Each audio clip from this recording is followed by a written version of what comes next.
우리는 되는 민족이다. 안 된다는 생각을 버려라. 마누라와 자식만 빼고 다 바꿔! 어디선가 들어봄직한 삼성가의 초대 회장인 고 이병철 회장과 2대 회장인 고 이건희 회장의 유명한 어록들 중 하나들이죠. 오늘은 앞선 고인이 되신 삼성가의 두 회장님이 남기신 이 어록들이 어떤 의미를 주는지, 또 그것을 어떻게 발전으로 이끌어갔는지에 대한 삼성 이야기를 한번 시작해 보겠습니다.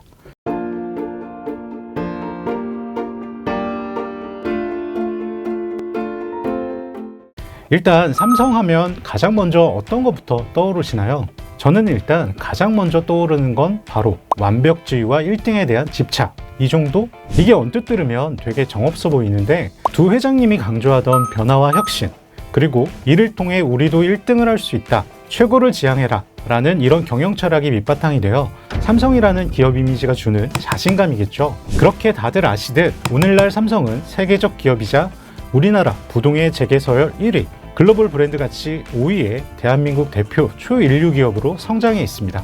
하지만 처음부터 삼성이 이렇게 잘 나갔느냐? 그건 또 아닙니다. 심지어 재계 서열 3위를 했던 시기도 있었죠. 그랬던 삼성이 어떻게 폭발적인 성장을 할 수 있었을까요? 도대체 어떤 제품이 삼성전자를 정점으로 올렸을까요? 삼성의 혁신과 도전의 상징, 그리고 이를 통해 이건희 회장의 타고난 승부사 기질을 보여준 제품, 바로 반도체를 빼놓을 수 없죠. 삼성이 본격적으로 반도체 사업에 첫 발을 내딛는 건 1974년입니다. 선대 이병철 회장마저 반도체 진출의 리스크가 크다고 인식하고 결정을 미루던 걸 이건희 회장이 사비를 털어 한국 반도체를 인수하면서부터죠. 실제로 이건희 회장은 전자와 반도체 분야에 있어 전문 엔지니어 수준의 지식을 갖고 있었다고 합니다. 결국 자식 이기는 부모 없다고 이병철 회장도 결국은 두 손 들고 1983년부터는 본격적으로 반도체는 무조건 밀고 가야 된다 하고 노선을 바꿉니다. 하지만 지금의 삼성이라면 반도체뿐만 아니라 그 어떤 사업에 뛰어들어도 너무 잘할 것 같지만, 당시 삼성은 반도체와 관련된 인력도, 인프라도, 경험도 아예 없는 상태였습니다. 한마디로 그냥 노답이었어요. 심지어 당시 반도체 시장은 이미 미국과 일본 기업들이 점령한 상태였죠. 그래서 국내 여론뿐만 아니라 해외에서까지 TV도 제대로 못 만드는데 반도체는 무슨, 이런 말이 나옵니다. 뭐 당연한 반응이었죠. 이미 반도체 선진 기업들이 포화를 이루고 있는 상황에서 이제 막 반도체 신생아인 삼성이 뒤늦게 뛰어들어 봐야 그들을 넘어선다? 진짜 기가 막힌 상황이죠. 이게 무슨 소리야? 말이 되는 소리를 해! 근데 이게 웬걸? 삼성이 반도체 사업에 뛰어든 지 고작 6개월 만에 당시 세계 D램 시장의 주력 제품이었던 64K D램을 세계에서 세 번째로 개발해 전 세계를 깜짝 놀라게 만듭니다. 그동안 삼성을 무시하던 해외 기업들, 특히 도시바, NEC, 히타치 등의 일본 기업들은 충격을 받게 됩니다. 당연히 해외 경쟁 기업들이 가만히 있지 않았겠죠. 자신들이 몇 년을 고생해서 만든 64K D램을 삼성은 불과 6개월 만에 뚝딱 만들었으니까요. 그래서 삼성보다 반도체 기술이 뛰어났던 해외 기업들은 부랴부랴 256K D램을 출시합니다. 게다가 삼성전자를 의식하며 64K D램 가격을 확 낮춰버리죠. 결국 삼성전자 반도체 사업부는 수년간 무려 1200억 원의 적자를 내게 되었습니다. 하지만 제가 앞에서 말씀드렸죠. 혁신과 도전. 당시 이건희 부회장은 반도체 사업에 뛰어들면서 이미 적자를 각오했기 때문에 담담히 다음 반도체 개발을 진행시킵니다. 덕분에 삼성은 1984년 10월에 아무것도 없는 허허 발판에서 256K D램 양산에 성공하고 2년 뒤인 1986년 7월에는 1메가 D램을 설계부터 모든 공정까지 독자 기술로 개발하게 됩니다. 그리고 1989년 드디어 글로벌 메모리 반도체 1위 삼성으로 성장할 수 있는 가장 결정적인 순간이 찾아옵니다. 그것은 바로 세계적으로 불어온 4메가 D램 개발이었습니다. 당시에는 D램의 밀도를 높이기 위한 연구가 진행되고 있었는데, 부품을 웨이퍼의 평면으로 늘어놓는 일반적인 방식으로는 한계가 보인 것이죠. 공간을 절약하면서도 집적도를 높이기 위해 부품이 차지하는 면적을 줄여야 하는 과제를 해결하기 위해서는 두 가지 공법이 있었습니다. 웨이퍼 표면을 아래로 파고 내려가서 집적도를 높이는 트렌치 공법과 웨이퍼 표면에 새로운 층을 쌓아 집적도를 높이는 스택 공법. 물론 두 공법 모두 각각의 장단점이 있었지만 IBM, 도시바, NEC 등 많은 당시 선진 반도체 기업들은 아래로 파고 내려가는 트렌치 공법을 택합니다. 솔직히 상식적으로 삼성보다 앞서 나가던 기업들이 트렌치 공법을 택했다면 삼성도 트렌치 공법으로 개발을 진행해야 하잖아요? 그런데 여기서 삼성은 다른 길을 걷습니다. 왜 그랬냐?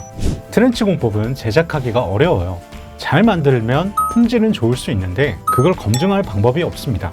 즉, 만약 어찌저찌 개발하더라도 양산할 때 불량품이 나오면 속수무책인 거죠. 반대로 스택 공법의 경우 작업이 쉽고 경제성도 있습니다.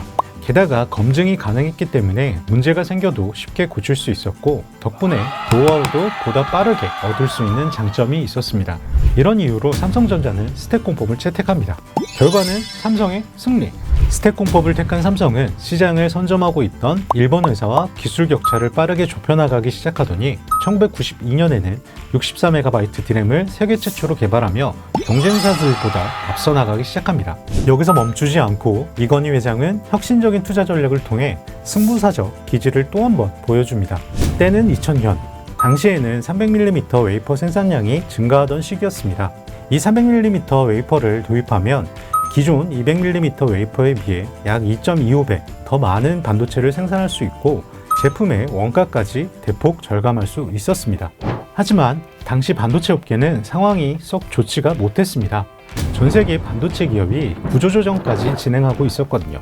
그래서 많은 기업들이 장비에 드는 비용을 부담스러워했죠. 또 반도체 공급 과잉으로 입을 수 있는 손실이 예상돼 도입을 미루고 있었습니다. 하지만 삼성전자는 반도체 세계 정상을 목표로 중대한 결단을 내립니다. 2001년 10월부터 300mm 웨이퍼로 120나노 기반 디램을 양산할 것이라고 발표하죠. 그리고 2002년 2월부터 업계 최초로 300mm 웨이퍼로 디램 양산을 시작합니다. 이런 도전적인 결단 덕분에 2002년 대부분의 메모리 반도체 기업들이 손실을 기록했으나 삼성전자는 홀로 30.8%의 영업이익률을 기록합니다. 이후에도 삼성전자는 2005년 SSD 사업 진출 선언, 2006년 80나노 DDR2 디램 개발 등 지속해서 기술을 개발하죠. 그리고 작년 8월에는 차세대 디램이라 불리는 3세대 10나노급 LPDDR5 양산을 시작하면서 확고한 디램 분야 전 세계 1위 기업이 됩니다.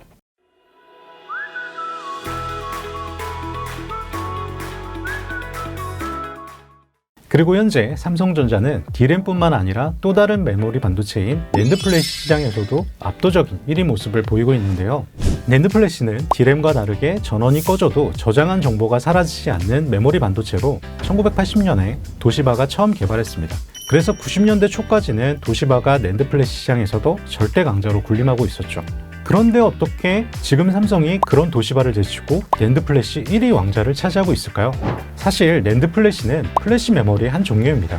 또 다른 한 종류가 노어 플래시입니다. 노어 플래시는 데이터 접근 속도가 빠른 것이 특징이고 낸드 플래시는 데이터 용량이 큰 것이 특징입니다. 플래시 메모리 초기 시장에서 노어 플래시는 인텔이, 낸드 플래시는 도시바가 기술과 시장을 리드하고 있었죠.